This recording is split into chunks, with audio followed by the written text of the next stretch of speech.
नमस्कार दोस्तों, मैं हूं वंदना भारती और आप देख रहे हैं कमोडिटी इनसाइट्स। काफ़ी रेंज में गोल्ड और सिल्वर का कारोबार यहां पे हो रहा है। शॉर्ट टर्म में हम यहां पे करेक्शन से इनकार नहीं कर सकते। क्या लॉन्ग टर्म में भी यहां पे एक करेक्शन है? लॉन्ग टर्म में मुझे लग रहा है यहाँ पे ये जो अभी करेक्शन आ रहा है ये बाइंग अपॉर्चुनिटी की तरह हो सकती है, क्योंकि जो थर्ड क्वार्टर का डेटा है ये डेटा ही अपने आप में बता रहा है 16% ओवरऑल, और यहाँ पे डिमांड बढ़ा। ETF बाइंग 30% बढ़ी, बार और कॉइन्स में 3% की तेजी थी, सेंट्रल बैंक्स में 28% की बाइंग आई, और ज्वेलरी डिमांड यहाँ पे एकमात्र था जिसमें हम लोगों ने कमी देखा -19% का। अब क्या हाल है और ये क्यों यहाँ पे नीचे आ रहा है ये जानना काफ़ी ज़रूरी है। जनवरी ऑनवर्ड्स जब यहाँ पे ट्रंप ने शपथ लिया तभी से यहाँ पे टैरिफ की यहाँ पे फियर फैक्टर मार्केट में था। उन्होंने कहा था कि मैं टैरिफ लगाऊंगा। इससे पहले यहाँ पे उनके टैरिफ लगाने से पहले ही यहाँ पे गोल्ड और सिल्वर रश हुआ। कॉपर का भी काफ़ी ज़्यादा इंपोर्ट किया था, एक्सचेंजेस ने वहाँ के वेयर हाउसेस भरे हुए थे, जबकि लगातार शंघाई और LBMA से माल जा रहा था। अब इतने प्रीमियम पे उन्होंने लिया है, लगभग वहाँ पे 2800 से $3000 का मुझे याद है जहाँ तक कि वो रेंज था आपको गोल्ड का। और अभी यहाँ पे 4000 के इस पे वापस वहाँ US से गोल्ड LBMA आ रहा है। 20% तक LBMA में यहाँ पे सप्लाई साइड जो है वो बढ़ चुकी है।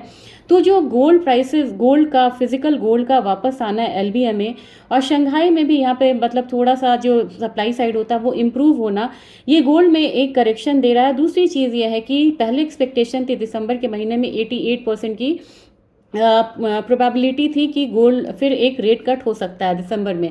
अब ये 88% से घट के 69% रह गया, जिसकी वजह से हम लोगों ने यूरो में एक मेजर फॉल आता हुआ देखा है, और डॉलर इंडेक्स में बढ़त है जो कि लग रहा है कि एक बारी 100.8 के करीब जा सकता है। तो ये एक बहुत बड़ा कारण था जिसकी वजह से हम लोगों ने देखा कि गोल्ड में फिलहाल एक करेक्शन आ रहा है, लेकिन अभी भी ये $4000 के इर्द गिर्द ही घूम रहा है।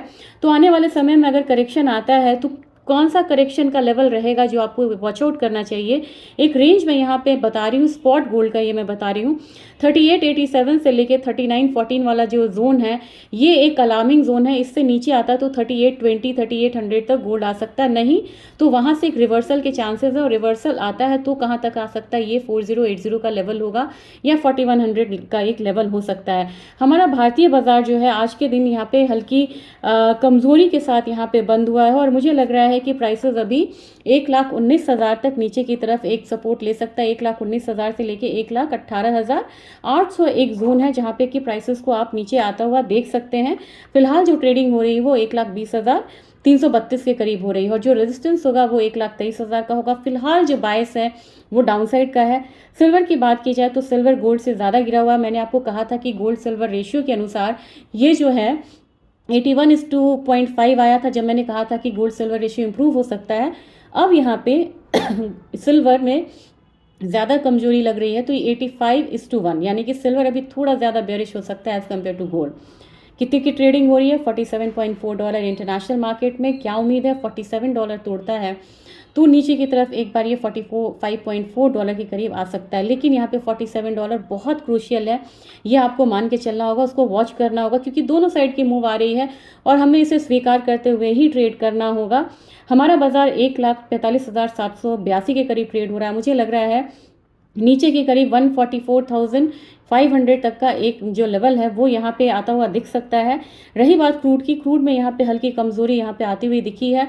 रीज़न भी है, डेटा कोई भी यहाँ पे रिलीज नहीं हो रहा। आप देखते हैं रिजल्ट ओपनिंग्स आते हैं या नहीं, क्योंकि उसमें भी अभी टेंटेटिव बताया जा रहा है कि आएगा या नहीं आएगा। नहीं आएगा तो जो ये डर वाला माहौल है ये यहाँ पे बनता हुआ नजर आ रहा है कि जब डेटा आएगा एक बार में US का तो वो कितना बिगड़ के आता है, क्योंकि आपको भी पता है कि शटडाउन में एक्टिविटीज़ कम हुई है, लोगों को जॉब से निकाला गया, तो ऑब्वियसली सारे डेटा यहाँ पे थोड़ा सा खराब होकर ही आने की उम्मीद है। और मेरे ख्याल से यहाँ पे नेचुरल गैस में एक गिरावट आई है, लेकिन नेचुरल गैस अभी भी यहाँ पे बेयरिश टेरिटरी में नहीं है। 4.24 के करीब ट्रेड हो रहा है, 0.6% डाउन है, 376 MCX पे है। अभी भी लग रहा है कि जब तक ये 370 से ऊपर है, एक स्ट्रॉन्ग जोन को यहाँ पे रिप्रेजेंट करता है। 370 एक सपोर्ट मान के चलिए, 370 368 जब तक इससे ऊपर है तब तक बहुत बड़ी कमजोरी नहीं है, और अपसाइड में यहाँ पे आपको 400 पहला रेजिस्टेंस मान के चलना होगा। अब यहाँ पे कहाँ पे दिक्कत है? मैंने 995 आपको कॉपर में बोला, वो लगभग यहाँ पे आ चुका है।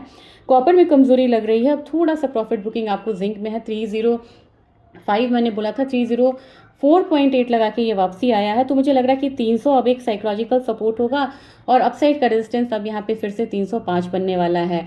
फिलहाल मार्केट जो है चाइना की मंदी और यूएस का डेटा ना आना, इसके डाउट के साथ यहाँ पे ट्रेड कर रहा है, तो ट्रेड मुश्किल हो सकता है, संभल के ट्रेड करना काफ़ी ज़रूरी है। और आज डे है 4 नवंबर और मेरी पर्सनल ट्रेडिंग यहाँ पे नहीं होती है, और कोई भी पोजीशंस लेने से पहले अपने वित्तीय सलाहकार की ज़रूर सहयोग से ही आप यहाँ पे करिए, ये मेरी गुजारिश है। Thank you.